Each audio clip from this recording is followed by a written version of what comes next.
welcome to the Chapalang podcast. I'm your host, Seping, and we have film director Jonathan Chu with us today, who will be co-hosting with me and all future film-related episodes. Our guest today is Kenneth Tan. He is the chairman of the Singapore Film Society and former MD of Golden Village. Hi, Sepeng. Hi, Jonathan. Thank you very much for inviting me to be on this podcast. It's my pleasure. I'm always happy to talk about film and talk about what we all do together for our industry and our community. So, Kenneth, maybe to kick things off, you could do like a quick intro for the audience of your background and Sure. Also what you're currently doing. Okay. Well, I've been with the Singapore Film Society for a long time. To be precise, since 1982, when I was still a junior college student, when I enrolled as a member and I then started volunteering and helping out. I got elected as chairman of the Singapore Film Society on October 12, 1984. Oh, wow. I was 19 years old, and I had to take leave to book out from national service to attend the annual meeting. I don't think my platoon commander fully understood what it was I was taking leave for, but he very kindly granted me the leave. And I have been chairman continuously ever since. SFS, for those of our listeners who may not be so familiar, in a nutshell, we are a cultural organization that promotes film appreciation. The society was founded in 1958. The objective has not changed. Many things have changed. The landscape, of course, is very different. Technology has evolved. The ways in which people consume content have changed. But essentially what the Film Society does is to promote film appreciation by screening films, by curating and presenting programs of movies that many of which otherwise might not be readily available to people in Singapore, and to create interactivity around these screenings, getting filmmakers, practitioners to talk to the audience, doing masterclasses, perhaps for those who have more specific interests in particular topic areas. And over the years also, we have become sort of a go-to one-stop resource, for example, for professional advocacy in industry. We were one of the contributors to the white paper to the government that resulted in 1991 in the establishment of Singapore's cinema rating classification system, and also a white paper that resulted in the formation of the Singapore Film Commission. So that's in a nutshell what we do. I am full-time chairman of the society since 2017 when I retired from traditional corporate employment. So just in reverse chronological order, I retired in 2017 after 9 years in the public sector. The organization I initially joined was MDA, the Media Development Authority, and by the time I left, the merger had taken place with part of IDA, the Infocomm Development Authority, and so today perhaps people might be more familiar with the acronym IMDA, the Infocomm Media Development Authority. I was originally hired into MDA dual role as the director of the Singapore Film Commission, which funds and promotes local film production, and also as the chief operating officer for MDA as a whole, to help look at mainly industry development. My work was not so much on the regulatory side. I took on different portfolios in my 9 years there, but essentially I was one of the industry guys, a mid-career entrant into public policy and into the public sector. Prior to that, as Sepeng mentioned, I spent 5 years in Golden Village. I was Singapore's head for Golden Village, and GV is both a retailer as well as a reseller. So film exhibition refers to the running of cinemas, and film distribution refers to representing the intellectual property rights for one or more countries and then distributing that product, much as a distributor of physical products might do. That was a lot of fun because I was literally paid to watch movies and to optimize the occupancy of an island-wide network of cinemas. But it's hard work as well because it's like trying to optimize the merchandising mix in a department store, right? And to try and get the most attractive range so that you not only get people into the store, but people buying. Prior to that, I was in MediaCorp.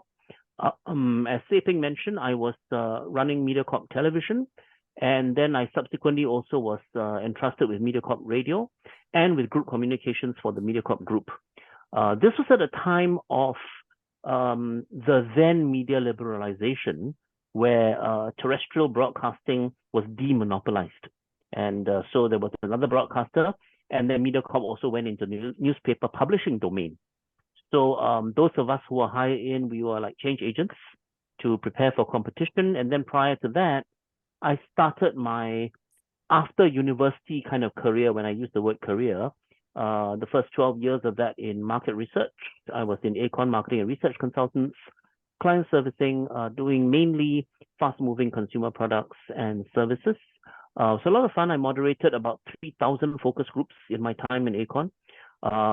One of the things I had to learn to do was to listen. I like to talk, but it takes a lot of practice to also be able to listen. When you do a focus group, the moderator should be the one talking the least. So it's really great learning for me. So, but the Film Society has been all the way through, and in 2017, this became my full-time work, except for some other community service that I do. I currently serve on the board of YMCA Singapore. I find it very meaningful to work with youth. That's what YMCA does. And I also some years ago accepted an offer of an adjunct professorship at SUSS in the communication as well as in the film studies program. I don't teach entire courses. I think the way the university uses the adjunct people like me is to give talks on specific things that perhaps would be more interesting for the students to hear about coming from an industry practitioner. So I do that, and it has been and it is a lot of fun. I love film deeply. I first went to the cinema alone at the age of 11. So I count that as the start of my conscious choice of what movies to watch. And yeah, so long answer to your question, but yeah, that's what I do. Was that the first time you fell in love with cinema, that age of 11? I probably fell in love with movie content even earlier than that, because when you go with parents or you watch, even though you're not the one choosing the movie. But what did happen, not immediately, I think it happened maybe like a year or year and a half into it. So by which time I was finishing primary school. What happened was, this is unusual. I became intensely fascinated with the environment in which movies were shown. I wanted to know how the projectors worked. I was asking the staff, what's the screen made of? And who decides what movies to show? And, like, how does it work? Can I go and see the projection room? I got interested in the environment. Not that many people, I think, get interested in the environment or the infrastructure, the ecosystem. So I was in secondary 1 when, because of the sheer frequency of my visits to cinemas, and I mean, I wasn't hard to spot, a boy that age, usually by myself, sometimes in school uniform, straight from school, hanging out in cinemas. After a while, staff recognized you. And I was invited up to the projection room when I was 13. Nice. I never, ever forgot the adrenaline rush. It was the best day of my life because I was there in the ops control center, right? And in those days, 35 mm, you had 2 projectors so that when one... I have never forgotten how good that felt. So I just grew into that whole love for, yes, watching the movies, but the whole thing, right? The whole context, the whole environment of it. I loved and still love hanging out in cinemas more than any other activity. Kenneth, I don't know if you remember the year when we did Singapore Chinese Film Festival and we screened King Hu's retrospective at the National Museum. Remember. Yes, I do. So when you shared your story of being in the projector room and watching the 2 35mm projectors running, I had the exact same experience because most of the King Hu films, the retrospective was screened in the 35mm print. Yeah. Yes. Yes. And because I was doing test screening, and during the screening, I was also up in the projection room, Yes. hanging out with the projectionist Yes. while he was running the 35 print. Yep. And that was one of the best experience of my life. Yes. That's Yeah. why people like us love Cinema Paradiso. Yeah. Yeah. Yeah. I think it was about a year later, I was invited up to the projection room again, and I was asked if I wanted to press the changeover button. There must have been a dozen people watching me to make sure that they would come to the rescue if I caused a breakdown, because it was a public screening with a paying audience, right? Luckily, there was no breakdown, but I actually pressed the changeover button for the first time when I was 14. And by the time I was working in GV, it was all platters already. There's no more changeover, right? But I've never ever forgotten that thrill. And Staping, to be able to do that, not just for any movies, but for King Hu's films. Yeah. I mean, wow, what an honor. Yeah, I remember watching A Touch of Zen in Touch of Zen? 35 and Yes. and watching the projectionist, changing the reels. Yep. When normally the projectionist will look at the top right hand corner, right, for this little Correct. dot. The And when the cue, dot the cue. appears, Yes. yeah, he knows that he has to prepare to change to the next reel. Correct. Yeah. And just watching him do it, pulling the strips and trying to make sure it fits within the thing that runs the film strips through. It's so amazing. An experienced projectionist can do it such that the audience almost does not notice. But sometimes a projectionist will slip up, and you either have a moment of just a light on the screen because there's no frame, or they change over too fast, and then something is abruptly it feels as though it's been cut, right? Because a few frames don't get shown. Yeah. Something tactile about celluloid like that. Yeah. Digital is wonderful, but there's something about celluloid that digital cannot quite replace. I think John wants to ask you, because he read that you watched a film 43 times in the cinemas. I think John is very curious. What is that film? I'll tell you. It's a Taiwanese film called 拒绝联考的小子. What's that? It is a film that apparently is based on a book, a popular book. Liankao is the college entrance exam system in Taiwan, right? Yeah. And like Singapore's, their education system is very competitive, right? So the film, it was a cast of total unknowns. They were all new people. And I still remember the poster said the average age was 17, right? The cast. Because it's about a graduating senior high school class, and they are about to take the college entrance exams. Right? So the protagonist in the story comes from a good family, and he's academically good as well, but he doesn't want to go through the conventional path. He's not ruling out college altogether. He just wants to go and experience life for a bit. I think in modern lingo, we might say take a gap year or take a gap period. But and so it's really about this.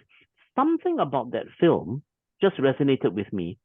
I didn't plan to break a record. I just went to watch it again and again. In fact, that was the film that really got me noticed at two cinemas, Metropole and Venus, both of which are no longer in operation.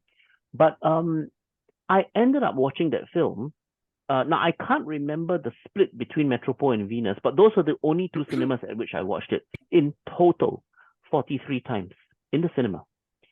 And I love the film. I mean, it's been a long time. I can still remember most of the dialogue. It's just everything. It just came alive. Maybe the coming of age thing. I don't know what it was, but it just resonated with me. So that's the film that I watched 43 times. And I tried for many years after that to find it on some format of video, and I could not. Even on trips to Taiwan, I was looking in stores. They didn't have it. Until many, many years later, a very kind gentleman at the Taipei representative office in Singapore, who had heard about my obsession with this movie, he very kindly made inquiries, and somehow managed to contact people who got in touch with the director. Oh my. And the director actually sent me a DVD-R from his own copy of the film with a letter. So I wrote back. Now, he basically said in the letter, he was very touched to hear how many times I had seen his film. He said, 我这位导演呢，没有看过，不要说43次，好像都没有看过10次。He had not even seen the film nearly as many times as I had. And he said he was very, very moved. And I wrote back to him to thank him for, sending me. I think he burned it for me because it's not a mass release thing. And I said, it was something that has left such a deep impact on me.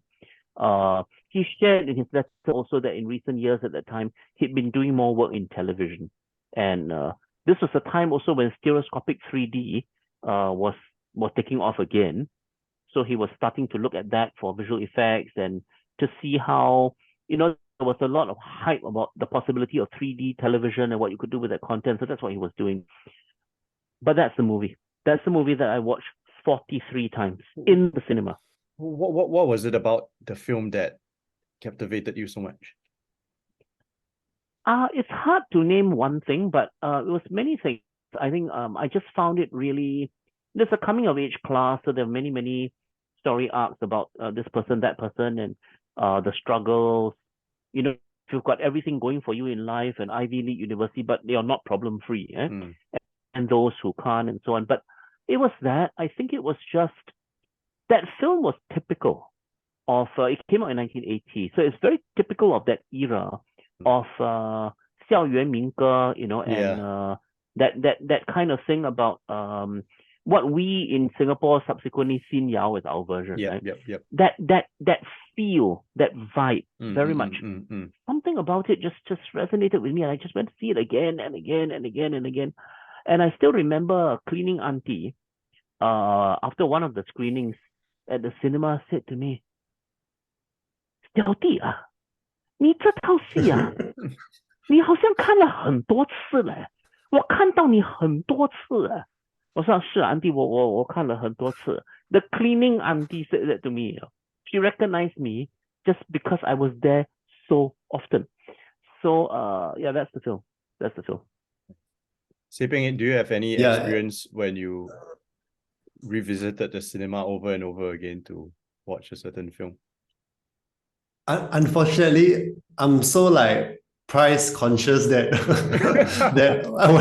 when I watch one film in the cinemas is good enough. Yeah, typically.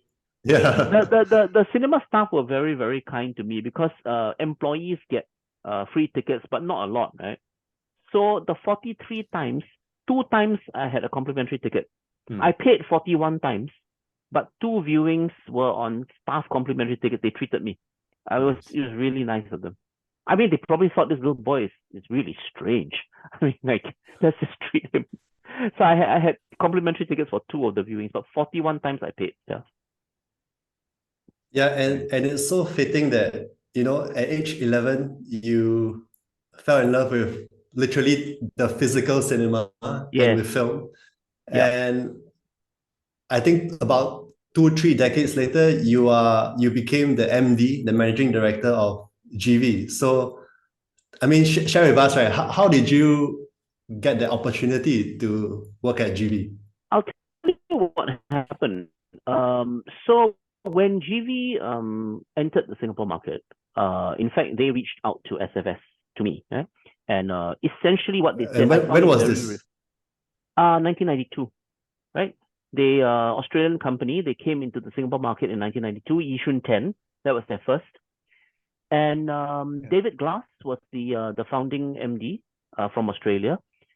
So he got my contact, he called me and said, hi, I'm David Glass, I'm running Golden Village, we're building the cinema complex in Yishun. And I never forgot what he said to me. I mean, I'll summarize it. He said, in essence, our business is we build state-of-the-art cinema complexes, and what we want to offer our customers is variety. What we are our selling point is going to be, all the big movies all the cinema circuits have it, but we have the widest choice, because as we expand and we build across Singapore, we will have the most screens. When you have the most screens, you can offer a variety of movies.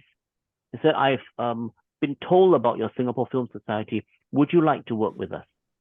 The film festivals, the movies that you program, some of these are films that we don't have expertise in because we are more mainstream commercial.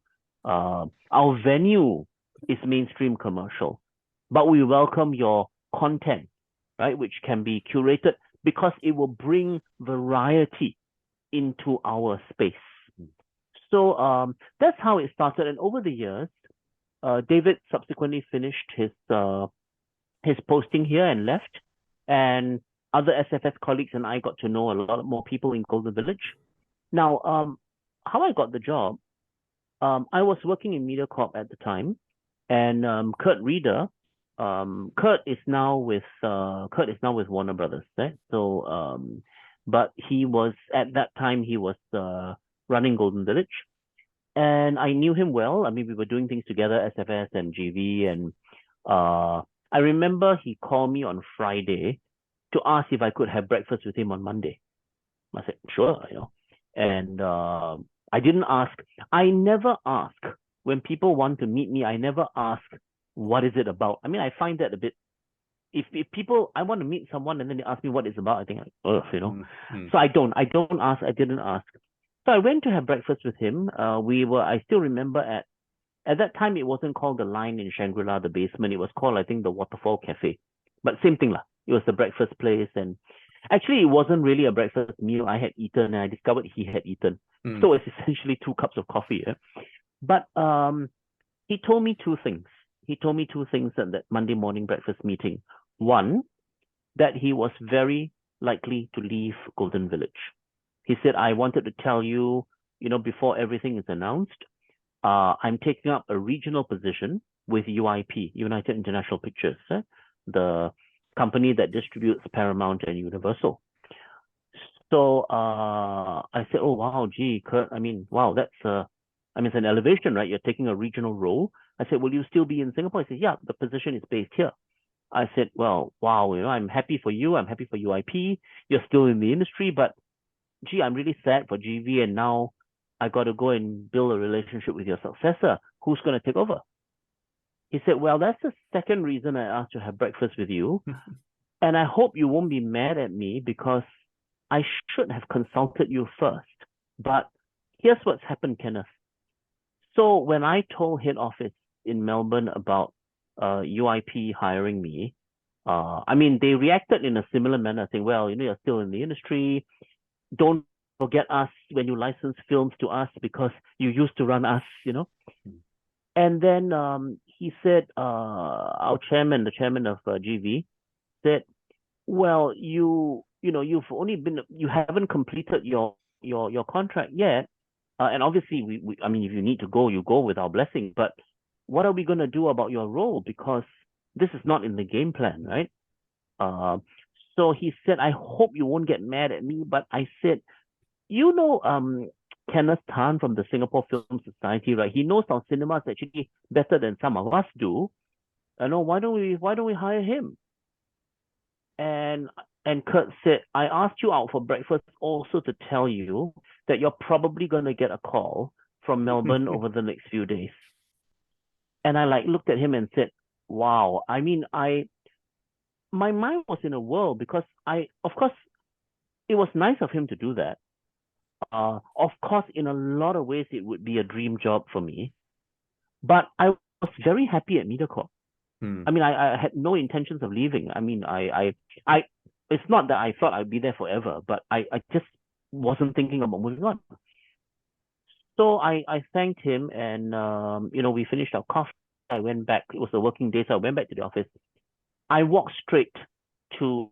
I reported to Ernest Wong at MediaCorp, the group CEO. I went straight up to his office, and I didn't have an appointment. Luckily, he was in. So I told his PA, I said, hey, Joe, I need to talk to Ernest. Just 10 minutes. I went in and I told him what had just happened. I literally told him what had just happened. So he looked at me and he said, wow, but there's so much we're planning to do together. He said, okay, but Kenneth, truth be told, I mean, the whole world knows about your film society and knows about the relationship you have with GV. It's very public. It was always been very public, right? We always tease you about how much equity you must own in the company. I don't, by the way, I didn't. Listen, if it's what you really want to do, I'll be very happy if you stay. I think we work well together, but if you really want to go, I will understand. And I thanked Ernest for his graciousness. So that's how it happened. That's how I got the job. And yeah, I mean, it was like I didn't apply for it. I didn't, had I thought about working in a cinema company, sure, but I was actually the first non-expatriate put into that position. Anyway, subsequently after I left, Clara, who's now running GV, Clara was my CFO, right? So she is the second local, but the first promotee from within. She was the first person, and all of us are very, very proud of Clara. I was reliably told that when it was announced after I left that she would be promoted to take over, because there were interim arrangements, the cheer in the office could be heard at the other end of the floor where the kopitiam food court is. People were just so happy. Clara has had run the finance team in Golden Village.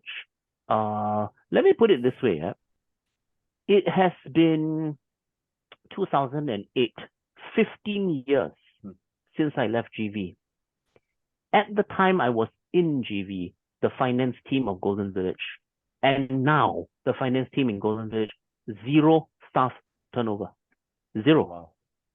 Nobody has left. It's a testament to Clara. So yeah, but that's how I got into GV, and yeah, it was great fun. And I still remember my first week on the job. I reported to the CEO of the International Cinemas Division in Melbourne, and he gave me some good advice. He said, Kenneth, we all know you are a film nut. He used that term, right? Just remember, we have a distribution business as well. And when you acquire or when you program films, your love for film is an asset. But just keep in mind that it's not always going to be the case that your tastes in movies are the same as what the general paying public wants to watch. Use your knowledge, use your passion to your advantage. Don't let it become a handicap. Because if you simply buy and or program films that you like and you ignore the tastes of the paying public, then you are not going to be doing justice to the role that we have entrusted to you. And I was grateful for that advice, because many a time I told myself, take a step back. I love this, or I don't like this, but how would a paying patron feel? And maybe not all patrons are the same. Is this the kind of film that would appeal to a certain kind of audience and not others? That advice was very, very valuable for me. Wow. Right. I think for the benefit of the audience, right, can you walk us through the entire process of sales, like when the film is sold to distribution to finally the exhibition of the film? Okay.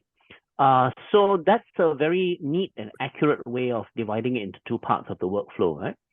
So we'll start with distribution. And just to lay out the vocabulary, to simplify it, there is production, distribution, and exhibition, right? So production's making the content. A lot of distribution deals are actually done, as in finalized, before the movie is completed. That achieves two things. It very often helps with the financing of making the film, but it also provides security for the filmmakers and whoever is backing it and the production studio to know that once the product is done, it will actually get shown and seen. Sometimes, for a number of reasons, it is only confirmed, or for certain countries, certain territories, after the film is finished. Whatever stage it is at, distribution rights are sold and bought typically at the trade section of international film festivals. Right? So the film buff world knows the Cannes and Berlin and Toronto and Venice and Singapore International Film Festivals as festivals where consumers watch content. And that's a very, very important part of it. But the major international festivals of the world also have side by side during the same dates a trade component where new upcoming films or films that are already out there in circulation but which still have the rights open for certain parts of the world are bought and sold. And it's great fun.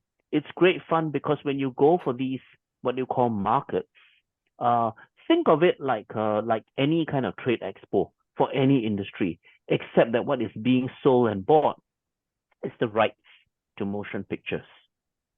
And so you will have screeners, you will have trailers, you'll have footage. If it's something that hasn't been finished yet, then there won't be a full film to watch, but there will usually be, like a sizzle reel or something, or a dossier. There will almost always be a script for you to look at. And the acquisition decisions depend on many things. A lot of it's an art, probably more than it is a science. But there is a science to it because typically there are two models, business models for distribution. One is what is known as straight distribution, which basically means that the intellectual property rights holder and the distributor or the reseller will split all the revenue that comes in, using pre-agreed percentages for each source of revenue. So for example, theatrical cinema, all right, we'll split 50-50. For nowadays as OTT streaming, we'll split another way. In the days where pay TV and home video were still important parts of the food chain, so that's straight distribution. For distributors like that because your risk is lower, right? If I have a lot of revenue, I share a big pie. If I don't make a lot of money, my ticket sales are not very good, I share a smaller pie. Usually, this is for newer films, independent films, but if it's a bigger title, there will almost always be a minimum guarantee required, an MG, as it's called for short. This is think of it as a fixed upfront license fee that you pay the content owner for the right to represent that film for a specified number of years for a specified jurisdiction. And you pay that upfront even if you end up not releasing the film. That part of it, there are formulas that sales companies use based on the cast who's in it, the director, and the size of the territory. So obviously MGs for a country like Singapore are not the same level as MGs for, let's say, buying something for the UK or buying something for much larger territories. If there's an MG, there is also always a revenue split as well. But if there is a minimum guarantee, usually the revenue split, the percentages will be larger in favor of the distributor because you are paying upfront already. Right? So that's typically how it works. Popular films or titles that are hot in terms of a lot of buzz, or nowadays, for example, Koreeda, anything that he makes, is no problem to pre-sell. Right? There will be always more than one company interested. So I wouldn't call it bidding, but obviously you make an offer and the seller will look at a lot of factors. As Golden Village, we felt we had a competitive advantage because we are both distributor and exhibitor. Yeah. So we could say we, of course, supply ourselves, and we have the biggest cinema chain in Singapore, but we will also supply the others. So it's a very interesting kind of dynamic because as a distributor, Golden Village supplies to Golden Village and to Shaw and to Cathay and everybody else.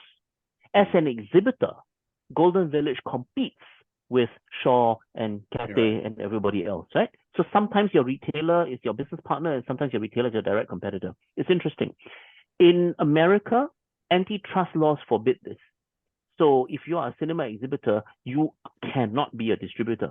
This is the American system. But in our system, actually all of the major exhibitors are also distributors to varying degrees of activeness. So that's distribution. For exhibition, so let's assume it's an arm's length. Let's say, Sepeng, you are an exhibitor and I now have the rights to this film. So I want you to book my film for screening in your cinemas. This will be, there's no MG, it's revenue split, but the revenue split is negotiated week by week, title by title, hall by hall, session time by session time. And generally, the bigger and newer the film, the higher the percentage split that goes to the distributor.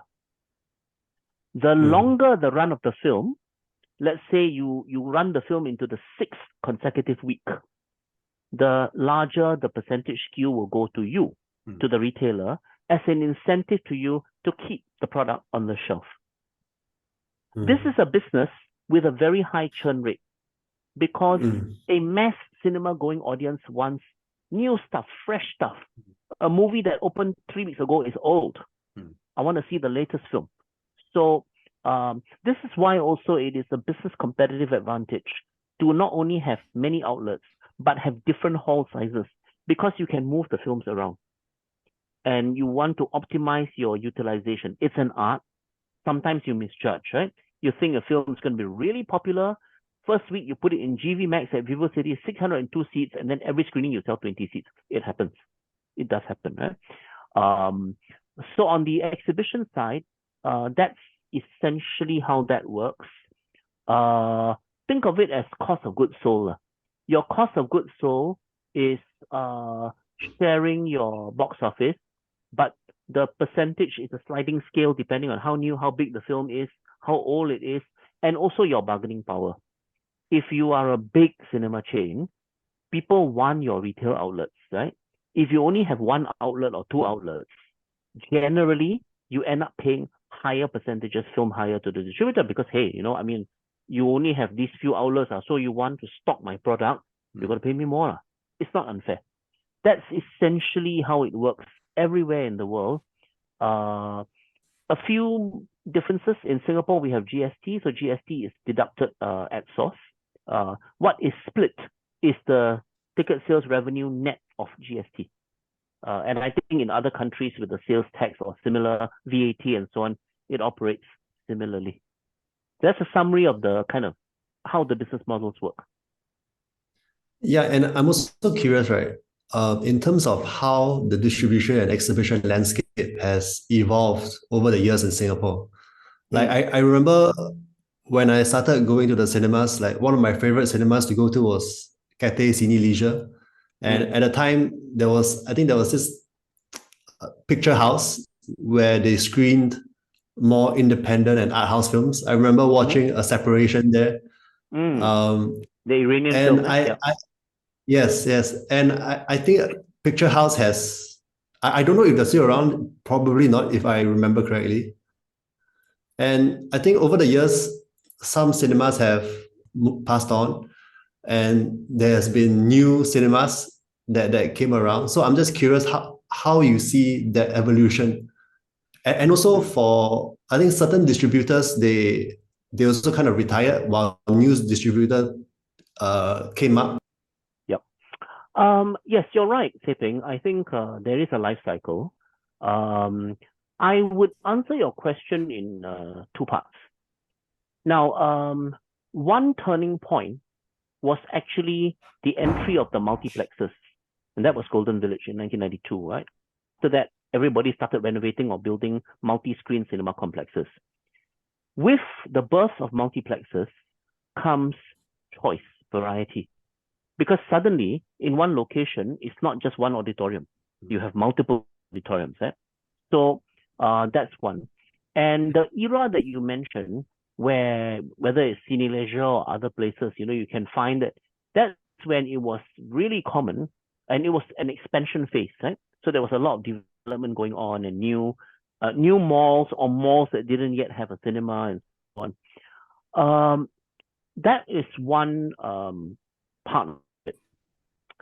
Then you find that I can't pinpoint an exact year, but it would be around probably 2010, 2011, 2012, that period, about 10-ish years ago, right?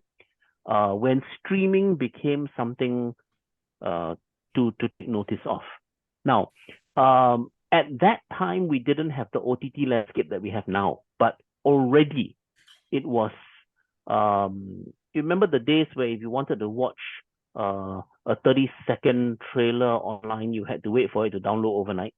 But once that was gone, once broadband speeds became, made it possible to think about seriously watching a movie that way, a few things happened. Again, it was also choice, right? Because consumers have had a lot more choice, but also content makers had a lot more choice. Because it got to a point, and it's not like last year or this year, it got to a point even 10 over years ago, that basically if you made a film, getting it shown and seen is not a problem.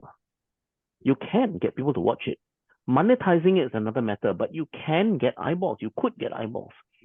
And when that happened, interestingly, Singapore was one of the territories where the cinema going habit did not diminish. Because in this country, people go out a lot. People eat out a lot, right? And so much of our out of home recreation is in shopping malls where all the cinemas are. But what began to happen was, now that people had more choice, where the choice options extended beyond the cinema environment, the pressure, the impetus to make the real estate work harder as far as the cinema operators are concerned, the pressure became more intense, right? In any country where land is scarce and real estate is expensive, this kind of thing will happen. And Singapore is a prime example. Right? So what did you start to see? We still had more or less the same number of cinema screens. But suddenly, the latest blockbuster will be showing on 7 of the 15 screens there at the same time. So you still had the variety of halls, but the variety of content in the cinema, at least, it kind of waxed and waned. And that was one dynamic. The other, as you rightly pointed out, Sepeng, was that independent distribution is tough to do because you need deep pockets. I mean, if you go on a shopping trip to one of the film markets and you come back having signed deals for 5 films, you need to be able to cough up at least $200,000-$300,000 SGD cash, because you got to pay MGs, you got to pay all of that. So it requires deep pockets, and it's a hit or miss thing, because you may buy 10 films and 2 of them or 3 of them are really successful, and they have to subsidize everything else that you buy and release. So that has happened, and then now we fast forward to present day, right? Present day, where the OTT landscape is what it is. Interestingly, we had a compound effect of both modern OTT and the pandemic. Now, the pandemic actually, now that where we are, I think it's now quite safe to say post-pandemic. I know the virus is still around, but people have really resumed normal activities. Actually, cinema going in Singapore at least has bounced back. What has not quite bounced back is the glory days of variety of content in the cinema. Yeah. But I think that's because there is still so much pressure. You know, there was so much buzz around the world about Barbie and Oppenheimer, Barbenheimer, right? Personally, I did not expect either of those 2 films to do as well as they have done. I love Oppenheimer. I think it's a wonderful film. I've seen it 3 times, not 43, just 3 times. I've seen it 3 times. It's a long movie. Yeah. It's a very, very serious subject, right? That's not the kind of thing that you typically would associate with a blockbuster, right? Because it's Christopher Nolan, but the real man in the street or woman in the street might not, 3-hour movie. about a scientist. A lot of talking. I don't know, And then, of course, Barbie, sure, that is a big franchise, but nobody expected. But these really, if you can use it as a verb, eventized going to the cinema all over again. And then suddenly, but what that's done is that it has fueled this blockbuster fever again, right? So if you just look at the cinema directories like now or last week or next week, you're going to see the same thing, right?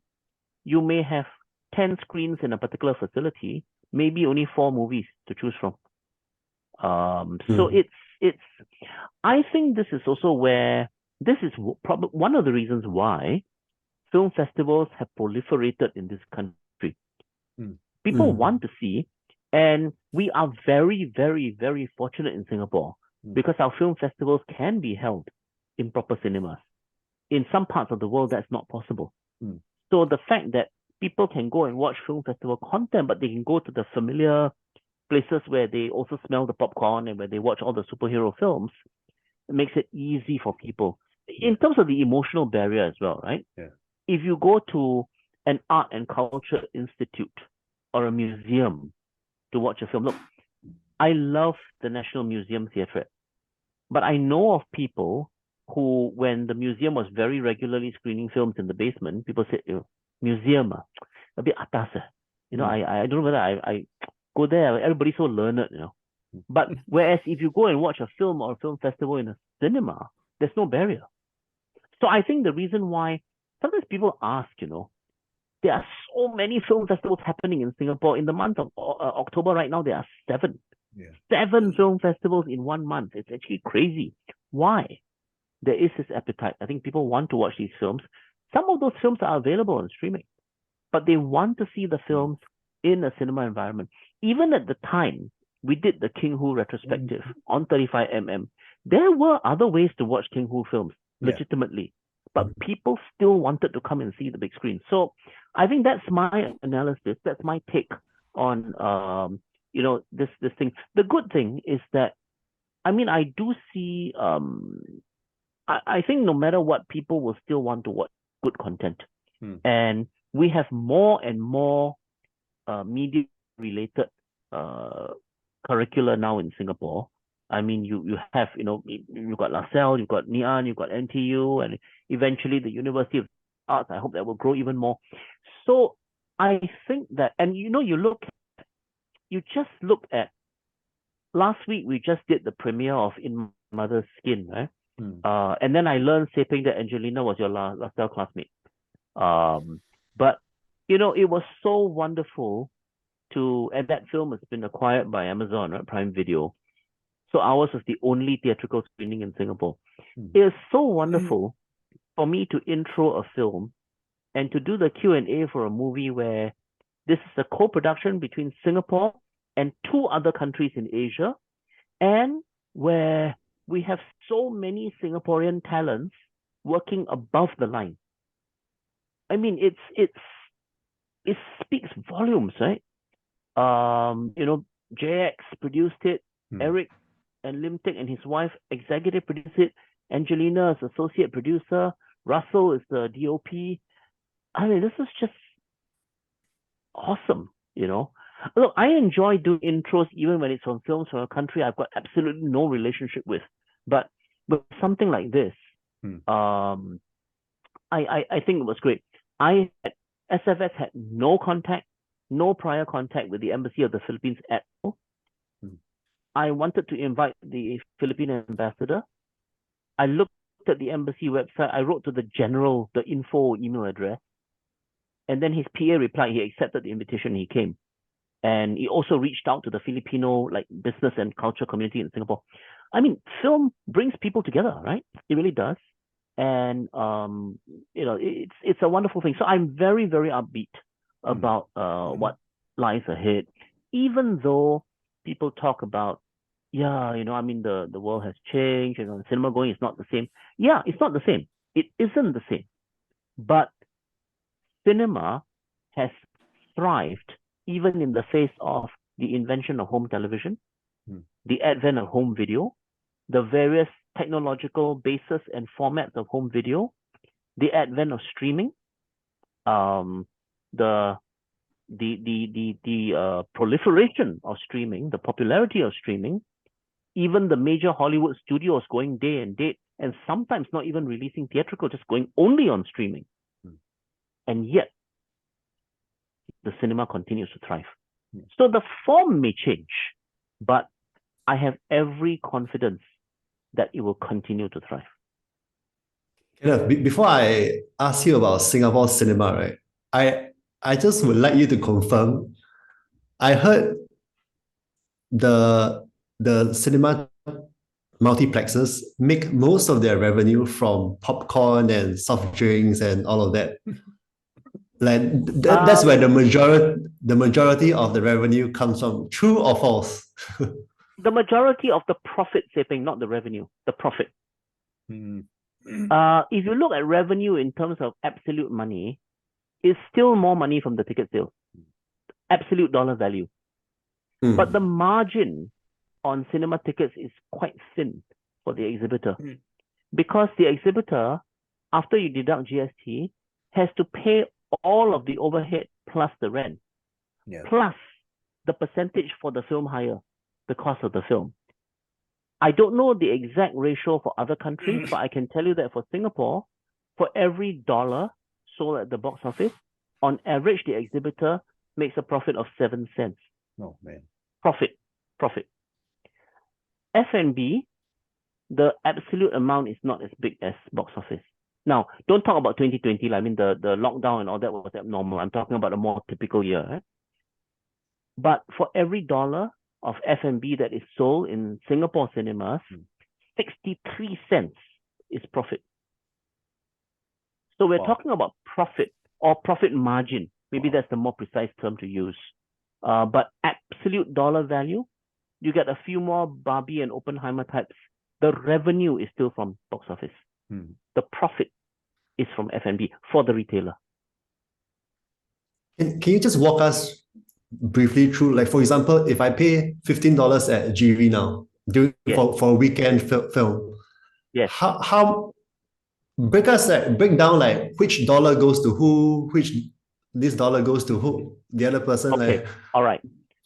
I will make our lives a little bit easier, so I'm going to use round numbers, because the GST percentage is a little bit hard to calculate. So let's assume that actually what the customer pays is $16 and $1 of that is GST. I know that's not the percentage, but just assume it is, right? So $16, $1 goes to tax. Of the remaining $15, if the film hire for that week is 60%, which is quite common for the first week for a big film, then $9 of that $15 goes to the studio, right? The distributor of the film. So now the retailer is left with $6.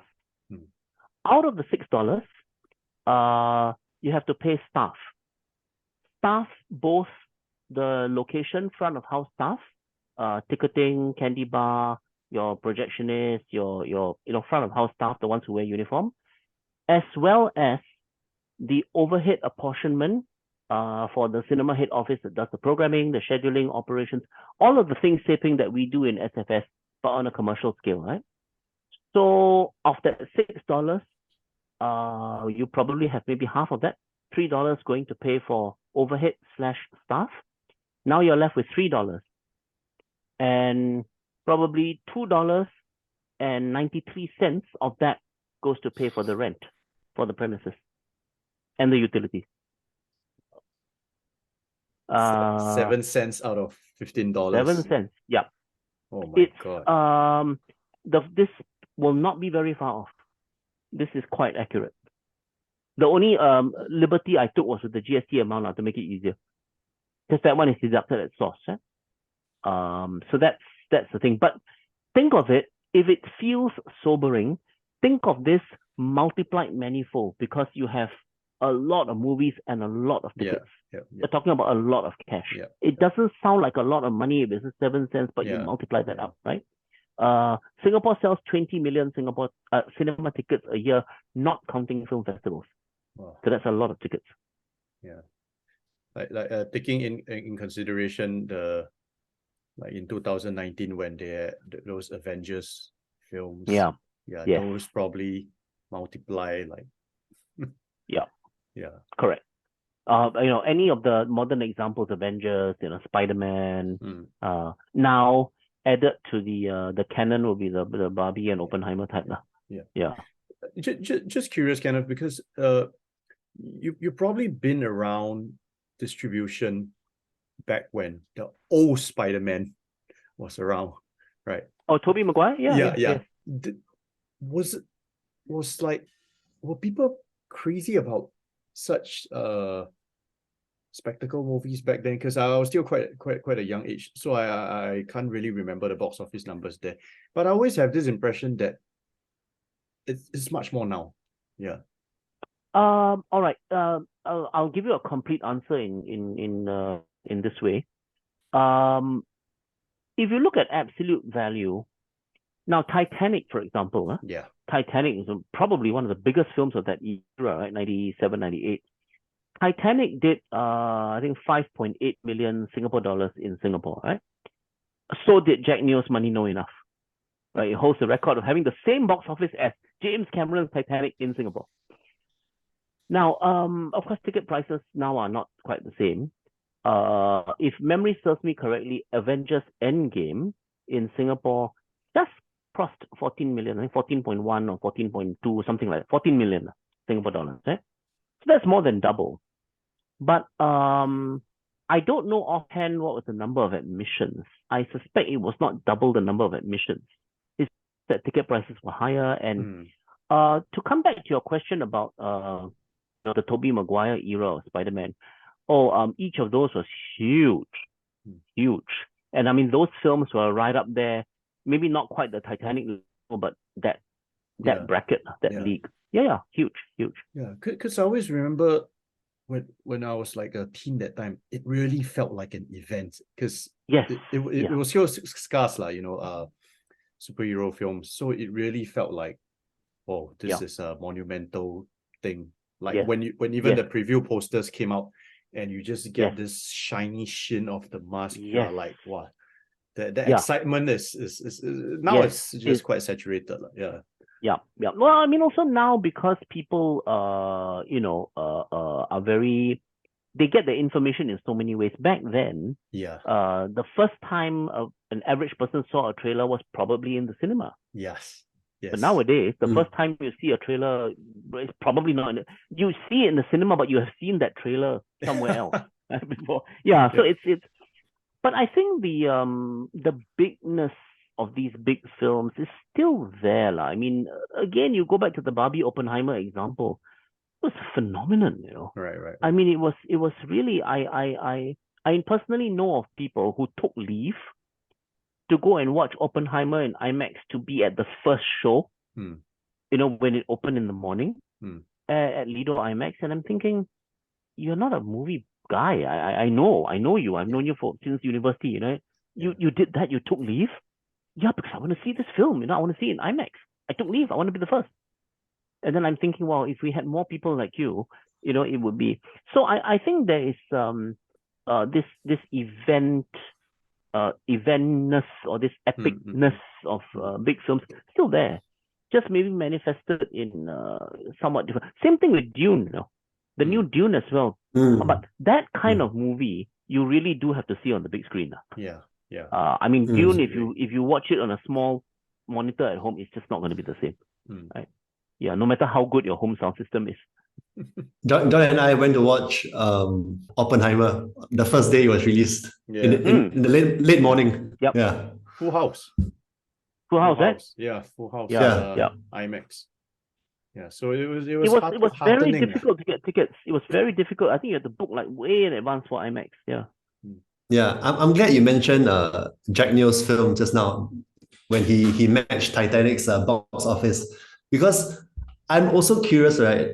At your 5-year tenure at GV, you confirm have released Singapore films in GV. Yes. And yes, I have. I would just love to know how you approach that as the MD at GV, managing the exhibition of our local films. Okay. I made it a deliberate practice and the whole company knew this, right? I made it a deliberate practice. Every Singapore film that came out that wanted us to show it, we would show. That was a deliberate practice. But I also we very quickly found, this was not doing anybody a favor. If anything, we were doing ourselves a favor, because, and some of the movies that I during that time, Willy Lin's Gone Shopping, for example, Jack Neo made One More Chance, films like that, and I actually saw One More Chance in the cinema. Yes, exactly. And Jack held a press conference in the prison, by the way. It was really quite a novel thing. So that I think was just, and I remember one of my marketing colleagues in GV asked me, trying to think of ideas, Kenneth, when a Singapore movie comes out, shall we make all the tickets $2 lower? I said, no. That will send a signal to the public that we should not be sending. Yeah. The ticket prices will be identical. We can continue to have differentiated pricing by peak and off-peak day of the week. Weekends you charge more, I think that's fine, but you do not sell tickets for Singaporean movies at a lower price. No. And we stuck to that. I think that was the right thing to do, because they had to, our local films have to compete on an equal footing. If consumers are not willing to pay the same price as a Hollywood movie, a ticket to a Hollywood movie to watch a Singapore movie, well, it's the Singapore movie's fault. You just got to be there, and people have to feel that it's worth their $15 or $11.50 or whatever the price is. It was always a great deal of excitement, because we knew that if it was a Singapore movie, for sure we could get the director and cast to come. Sure can do intro, sure can do roadshow, sure can do Q&A. And I think back then as well as now, people want that. That is a differentiator for going to the cinema. You don't get that online. So that, I think, is a lot of excitement. I planned, I conceptualized, and I launched GV Vivo City. And we got to know the shopping mall management pretty well. I mean, GV is an anchor tenant. And I remember the security department, they talk a lot. And I remember the security supervisor told me, Mr. Tan, I tell you, whenever celebrities coming to the mall, like go on stage, roadshow, if it's those Ang Mo one, unless it is Brad Pitt or Angelina Jolie, those were the examples he used at them. Unless it is Brad Pitt or Angelina Jolie, for security, we no stress, we're not worried. Then, if it is those Asian one from the region coming, are we more worried than the Hollywood, unless it's Brad Pitt or Angelina Jolie? But Mr. Tan, the most stressful is when it's the local. When the local one come only, I got to hire double up the part-timer. I got to put more queue barrier. I got to really make go crazy over the local one. And a parallel anecdote to mirror this, when I worked at MediaCorp, Caldecott, right, the old premises, sometimes I would, go out of the compound for lunch. And then when I come back, you pass the reception. And not infrequently, I would see long queues of people queuing up for something. So once I actually asked an auntie in the queue, I said, Auntie, 你今天为什么来排队？我要那个第8波道的雨伞啊。他说 Auntie 你住在哪里？我住Bedok。你搭巴士啊？我坐 taxi 来啊，因为这个如果你排队你不早来，你拿不到那个雨伞的。the people would wait outside, even camp outside the gates, just to catch a glimpse of their favorite artist. Yeah. Now, that is the power in any country where you have local content, where you have local celebrities, local artists, local icons. That is what makes shopping center security people most concerned, unless it is Brad Pitt or Angelina Jolie, right? But most of the other international talent, sure, I mean, they come, it will add some buzz to the mall, but it's the local ones that they want. And, we tried very much to, if it was a local film as well, we started in GB this thing called Blog Aloud, where, I mean, it wasn't blogging in the strict sense of the word, it's basically Q&A lah. But it was GV's way of branding it. You could get the director to come down, not just for the premiere, but maybe in season, not every day. I think that would be a bit too taxing, but maybe like every weekend, or every Friday, Saturday, the 7 p.m. screening, the director will be there. Same price. Okay, no difference in the ticket price. Things like that we could do. It was a lot of fun. And the nice thing about releasing a local film is that you have direct contact with the people who made the film. When you acquire a title from far away, you deal maybe with the principal, which is the sales agent, right? The distribution company. You almost never interact with the people who made the content. But when it's a local film, of course, the flip side, my marketing team used to tell me, it's very scary. The director wants to personally approve the poster key art now. Can't they trust us to do it? I mean, we do this all the time. They want to change the Pantone. I want this blue. She wants that blue because the filmmaker is here. So, but I think it just adds to the immediacy of the whole thing. It makes it, I think, even more meaningful. I'm curious, which Singapore's films release was the most memorable for you? Oh, many. I think that okay. Lillian's Gone Shopping, right? Do you remember the poster? She's got four short stories, right? 4 short stories. Kim Ng, and then Kim there was Ng, correct. I think the little girl, Mustafa, and then on the bicycle, right? Yeah. The cosplayer or something with the sword. Correct. Yeah. Correct. So basically, she's got these 4 vignettes in the movie, and therefore she's got 4 different posters, 1 for each.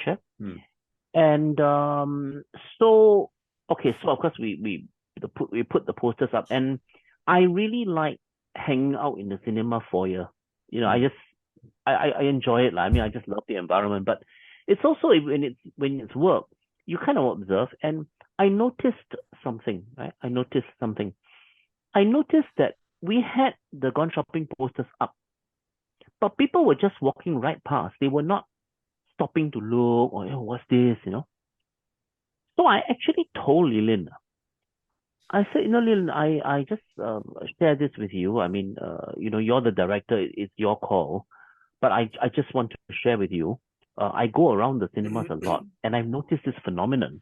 I said, if I may suggest, since you have entrusted the film to us, if I may just suggest, would you want to consider maybe a different poster campaign? Because people, he laughed. He said, Kenneth, thank you for being so honest with me. I know my posters are very tangential.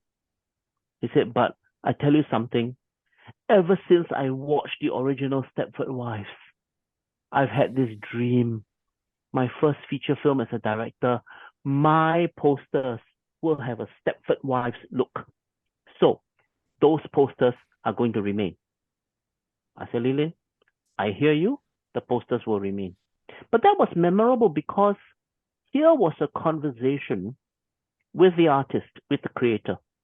And I then gained an insight into her inspiration, what motivated her, and why, even though she knew it would probably mean less notice would be paid to the film, maybe, fewer admissions, but she really wanted that poster campaign.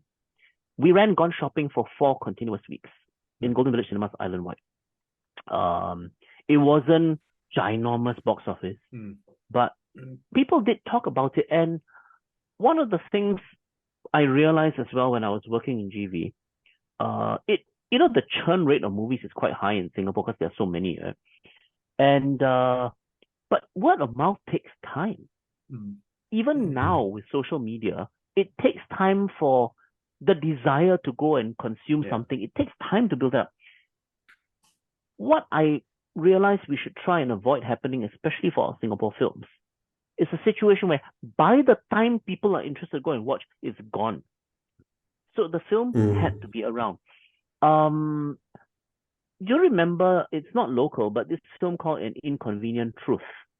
That the Al Gore documentary. Al Gore, right? Yeah. The climate change and all. That was handled by UIP. And they originally were not going to release it in Singapore. So I spoke to UIP. I said, look, can I just have one print? And I've got 15 screens at VivoCity. I'll just put it in one of the halls. And just let me have one print, okay? Cut me a good deal in terms of the revenue split. I mean, you're not going to release it anyway, right? I'm just asking you to bear the cost of give me one print, get the MDA certification, let me show it. And I had one of my young executives, she was like 24, 25 years old, but very passionate about environment. And I said, listen, I want you to go and get group bookings for this title. Go to schools, go to the Environment Council, go to whomever. As many hall booking screenings as you can sell, that's the number that our programming department will give you. Free reign. We ran in An Inconvenient Truth for 7 months that way. So I think it's important, whether the film is whatever country it's from, you want to release a film properly, you need to do that. You can't simply list it in your cinema directory and let people find it, right? You have got to build, and it doesn't require a lot of money. It was just one young executive's time. I mean, she's already on the payroll. But getting someone who really will take the thing and just go and do something with it. And local films, that is certainly true as well. One of the good things about working with local filmmakers is they will all be very active and passionate. They'll go down to the ground. Jack Neo goes into the hall very often. He wants to hear the audience reaction. A lot of people recognize him. They ask for photos with him. That's part of the whole marketing, but he does it. I respect him. Jack once called me at 11:47 p.m. from Bishan Junction 8 to tell me that the sound was a little bit too soft on his One More Chance. I said, Jack, I can tell the duty manager to tell the projectionist to raise the sound, but he said, no, I want to tell you, it's 很小声eh. What really, really uplifted me was the fact that at 11:47 p.m. he was at the cinema and he was paying attention to such things on Saturday, right? 15 minutes before midnight. So you don't get that when you distribute an American director's film, or you distribute a European director's film, or another Asian director's film. You certainly get that with the local filmmakers. So yeah, a lot of fun. And I realized also that in Singapore, at least, say for Chinese language films, if you get a lot of coverage in the Chinese media, it's very important to have either signage or staff or both that are friendly towards the Chinese media on the ground at the front of house, right? Because people will come and they will not be comfortable in any other language. Right? So a lot of front of house staff in Singapore are not Chinese speaking. So our simple low-tech solution was, those A4 acrylic signs that you put up where you print something inside, you stand it there, right? We got many of those. And then we just put the basic film information in 2 languages, in English and Chinese. So the non-Chinese speaking staff could point. But at least you have that for those simple things like that, which don't really occur when you're just playing Hollywood movies all the time. Yeah. For the most part, yeah. One last question before we move on to Singapore Film Society. Let's say there is a film producer, a Singapore film producer. He or she has just made his film. It's been screened at festivals, and now it's going to be screened in Singapore. How would you advise this film producer to think about collaboration with the cinema exhibitors? First of all, I would advise him or her to choose the cinema operator that has a reasonably wide range of hall capacities at their disposal. And then make an appointment, go and see that someone in charge and say, I'm so and so, I made this film and it's just been at this festival, and here's a dossier of information about it. I'd like to talk to you to work out an arrangement where you can help me screen this film and keep it on screen for as long as possible. I don't need this showing in a lot of places. I don't need a big hall, but I would like to have it on the shelf. So the first objective must be get it on the shelf and keep it on the shelf for as long as possible. Secondly, I would say, I know you have a lot of films to release, and that's one of the reasons why I want to work with you, because I think you do that very well. I want to be part of that merchandising mix in your cinemas. But because I am the filmmaker, I will be very active in helping to promote the film if we could work together that way. So there will not be much burden on your marketing team. I'll create all the posts. I'll provide all the artwork. The cost will be minimal to you. But what I need is your channels. I need you to take what I can help to create. Your team, your staff can give me the specs, the resolution, whatever, the dimensions. I will follow everything. I will provide it, or my colleague or my partner will provide it. But what I need is an opportunity, a chance to do this. And thirdly, when you say keep it on the shelf as long as possible, be specific. Are you willing in the first instance commit to me, you show my movie for 3 months? 3 months. If you can get these 3 points and get someone to say, all right, let's talk. I'll get a team together. We'll work something out. That's how I would do it. And then after that, go talk to the media, the journals, and the influencers, and make sure you get the word out. So that people write in, people call and say, where are you showing? What time is it?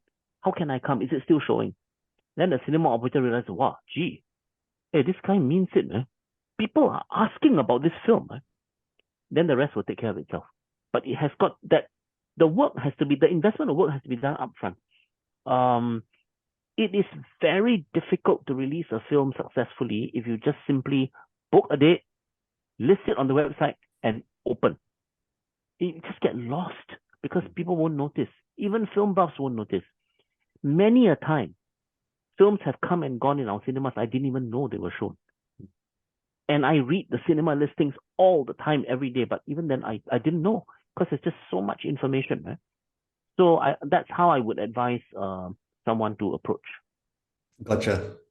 John, do you want to kick off the final segment on SFS? So we for the final segment, we want to talk to you about SFS, which is what you're mainly doing now full time. So you've been a chairman since 1984, and that's even before we were born. I'm just curious to know from you, what's the film community like back in those days? In the 80s, perhaps even stretching into the 90s. Yeah. When I first got involved, there were 2 very, very distinct differences from how things are now and in more recent years. Actually 3. First of all, the literal number of people, right? It was a really, really niche community back then. Secondly, visually, it was like 85% expatriate. Angmo, right? It was like Angmo club. Our committee of 12 people, I first joined, there was me, there was one other guy and one lady, and 9 Angmos. Is it like watching films at Alliance Francaise, that kind of thing? Not just the venue, but the audience and the vibe. Right. And thirdly, okay, I was very young then. But when I say I was the youngest, I mean the margin. The typical audience, average age, I'm sure, was like 45, 46, 47 years old, right? Today, a 45-year-old in the film society audience would really stand out for being old.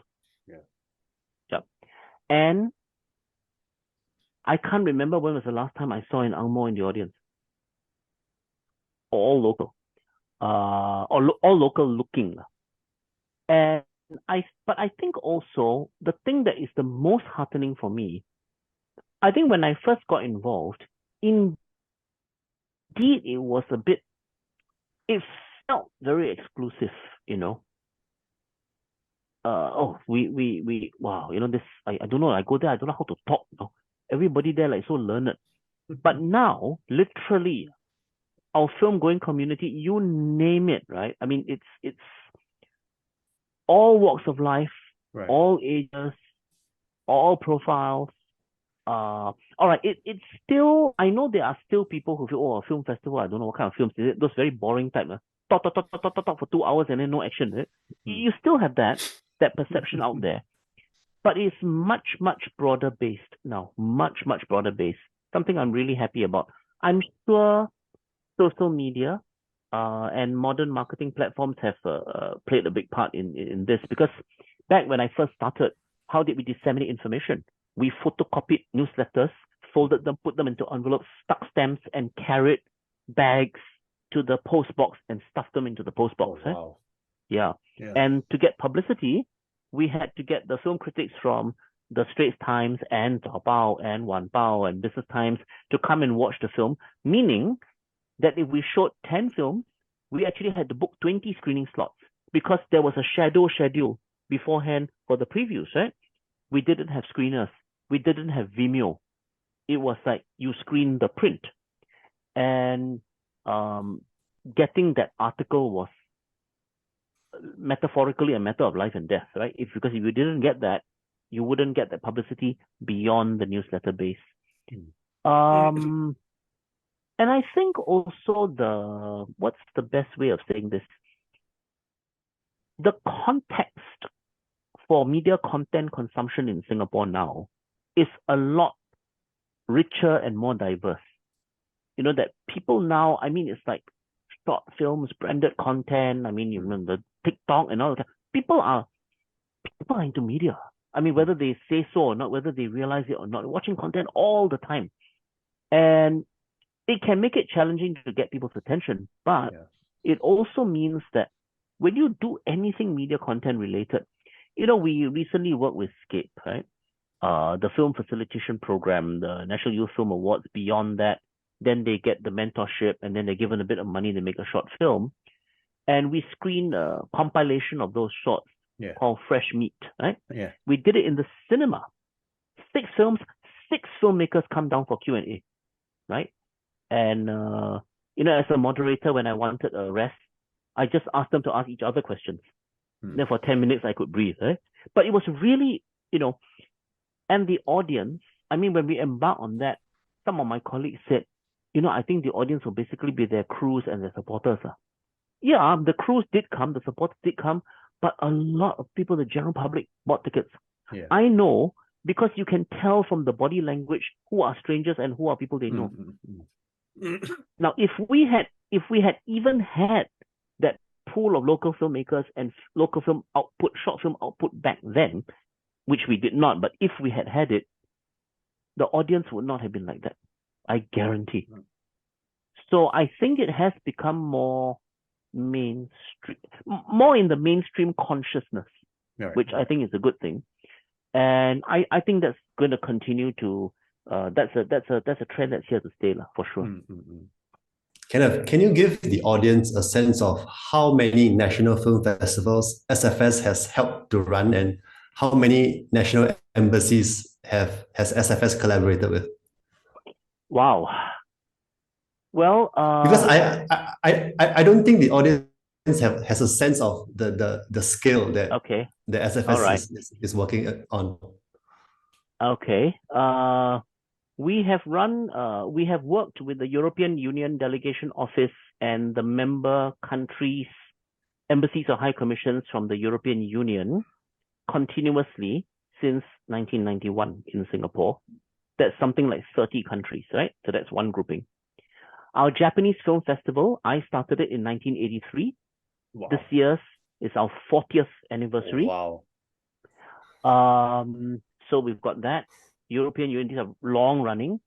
Some countries we've only worked with once, but this is not an exhaustive list, but I'll try to go semi-alphabetically.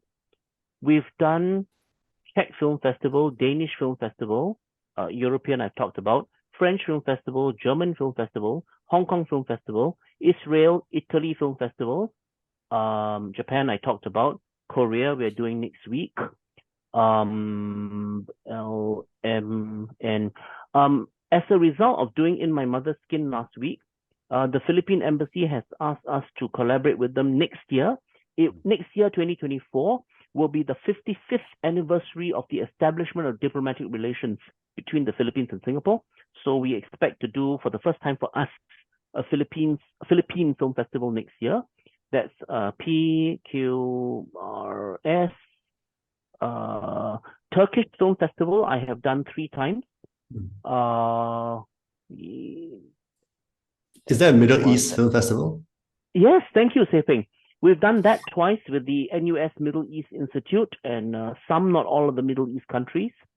COVID came along. I mean, that discontinued for a while. I hope we'll be able to resume it at some point. That's a very interesting project, one that I hold dear also because the Middle East Institute is a think tank, it's a research institute.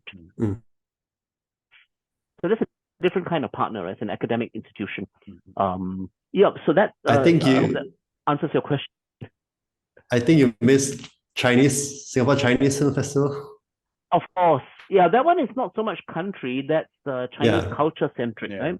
But inevitably, of course, that means films from Hong Kong, China, Taiwan, in fact, anywhere where there's a Chinese or Chinese speaking diaspora. Yeah. Correct. I last year I had a chance to attend I think there was a 4K restoration of Mabel Chong's An Autumn's Tale. And and that was at Lido. Done... Did you watch our screening at Lido? Yes. And that was done part of it was a collaboration with the Asian Film Awards. AFAA, correct. Yeah. And just wondering, how is it like to be, at the forefront, still championing Hong Kong cinema in this very climate, and because you also recently did this Hong Kong gala presentation, and your show Ho Chok Tin's sparring partner and his latest film as well. So because Hong Kong cinema has been through a lot of changes, and right now it feels like it's going a much more independent and more down to earth kind of cinema route. How is it like, to be championing Hong Kong cinema all this time? It's fascinating and enriching because it's literally watching evolution happening live before our very eyes.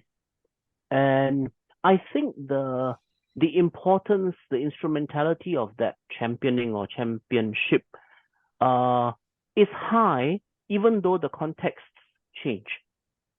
So at a time when, people like Mabel Cheong made An Autumn's Tale, the kind of championing needed and the kind of championing needed now are different. The environments are vastly different. But the fact that Hong Kong cinema is worthy of championing is the same. So that is, it's fascinating. It's very enriching. I mean, you look at, we did a Korean film festival with the embassy in 2001. Now, the Korean wave was there, was starting, was really on the uptrend, but look at it now. Again, it's different, right? So I think this is one of the fulfilling things about having a longer time horizon, and then you sort of see how that goes. We used to run a British Film Festival, our first one in 1984, every year continuously. Our last one, our 21st one, in 2004. Oh. You know why we stopped? It was a very happy problem, because we got to a point where every single film we wanted to program had already been bought for distribution. Every single film. I shortlisted 30, 40 British titles, all of them going to have a commercial release. So we said to the British Council, our partner, we've done ourselves out of a British Film Festival job. Isn't that a good thing? Because now British cinema, and then of course with the EU Film Festival, there was always an avenue. I mean, the UK was part of the EU then. So I think it's when you have that time horizon, even in the last few years of BFF, when it was increasingly challenging to get feature films, we started to diversify. We did short films, we did British animation. One year I had a retrospective of Hammer Horror Studios, horror films, right? Wow. Yeah. Hammer is a British institution, right? Yeah. Some people said, your British Film Festival, 3/4 of the program is horror. I said, well, no, apologies, I love horror, but it's also because let the lens of the film festival focus on something. If the kind of more the new contemporary feature films are all getting released anyway, we show this stuff, right? So, but that's my answer, triggered by the Hong Kong example. There's still two questions that I want to ask. Yes. It feels like you've done almost everything in the film industry. You've done distribution, you've done exhibition, you've done programming. When you were at MediaCorp, you were like commissioning work. I just wondered, have you ever considered producing a film, like being a film producer? I have not actively aspired that way. Yes, it has crossed my mind. There's no. It's not that there was a no or a not. I think it's just something I haven't gotten round to thinking in a concrete way about doing. No one's ever asked me to do that also lah. So so no, I haven't actively thought about it. And if perhaps a logical next question is, would you do it if the right opportunity or project came along? I mean, sure, I would love to have the conversation. I've never done it before, right? So I have zero experience. But yeah, no, I haven't, and yes, I would. Now we can finally get to our quick fire round. The first one, Crouching Tiger, Hidden Dragon, or Zhang Yimou's Hero? Crouching Tiger, Hidden Dragon. Okay. Why? I love that style of martial arts film, and I think that the Crouching Tiger, Hidden Dragon, that whole aura has become so much a part of our consciousness in terms of internationalization of Asian cinema. I mean, Hero too, but Crouching Tiger, Hidden Dragon somehow is more, it's even crept into bakery buns. There's a Crouching Tiger, Hidden Bacon at one of the local bakeries. Yeah, or there was at that time, right? Yeah. So that's my choice. Kenneth, I know you love horror. So The Ring or Ju-On, the original Japanese version? The Ring. Why? Scarier. Why The Ring? Well, scarier. Okay. I'll tell you why it's scarier for me. Because the notion of watching a video, the action of watching a video, the action of hearing the phone ring and answering the phone, they are very relatable. Yeah. They are more relatable for me than going to a creepy house, hearing funny sounds, and seeing something crawling on the ceiling. Right. I hope that never happens to me in real life. But I've watched plenty of videotapes and I have had plenty of phone calls. So it's more relatable. When horror is rooted in the everyday relatable things, that's the most scary, for me at least. Yeah. The most primal. The most primal, exactly. Yeah. All right, cool. So third question, this might be tough. Hong Kong cinema or Korean cinema? Hong Kong cinema. Okay. Only because I can understand the language directly. Okay, cool. Yeah. I have not had the opportunity to learn Korean. So, I mean, one day if I can, then might have to reevaluate that question. But purely because I can understand it directly, Hong Kong cinema. Okay, next one. Rashomon or Citizen Kane? Rashomon. Why? To me, it's a better film. It's a better film because it's about multiple interpretations, it's about perception. I just think it's a better movie. Actually, I gotta agree. Yeah. Yeah, as a whole. Yeah, as a whole. It's a better film. Yeah. Yeah. Okay. Physical media, DVDs or streaming? Physical media. Okay. Why? Gentlemen, I am not a streaming subscriber at all. Oh, okay. I don't stream. Right. Yeah. I've got nothing against it. But I actually, DVDs I almost never buy to watch a movie for the first time. I buy because I want to keep that film. All right. Yeah. So yeah, if if you ask me, DVD versus cinema is always cinema, and then I would explain it that way. DVD versus streaming, I don't stream. Money no enough, or I not stupid? Whoa. I would have to say money no enough. Only because, I mean, I love both films, I really do. Yeah. But only because I organized the charity premiere of Money No Enough, the first one. Right. It was a collaboration with Love 972 in the Leo one of that time, which coincidentally had 972 seats. And yeah, for that reason, it tipped the scales, and I choose Money No Enough.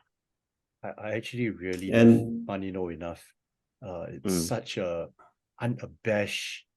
It doesn't overthink. It just tells you what it wants. And unabashed, authentic. Yeah. All right, Sei-Feng, last one. Because you worked in a cinema, do you prefer sweet or salted popcorn? Sweet. Why? I have a sweet tooth in general, but specific to popcorn, to me at least, it just tastes nicer. I mean, it's subjective. Some people prefer salted. I prefer sweet. A little add-on question. Which cinema has the best sweet popcorn, in your opinion? Golden Village. Honestly. Honestly. Try it. Honestly. Okay. Cool. With that, thank you so much, Kenneth. We really, really enjoyed the conversation. And with that, see you guys in our next episode.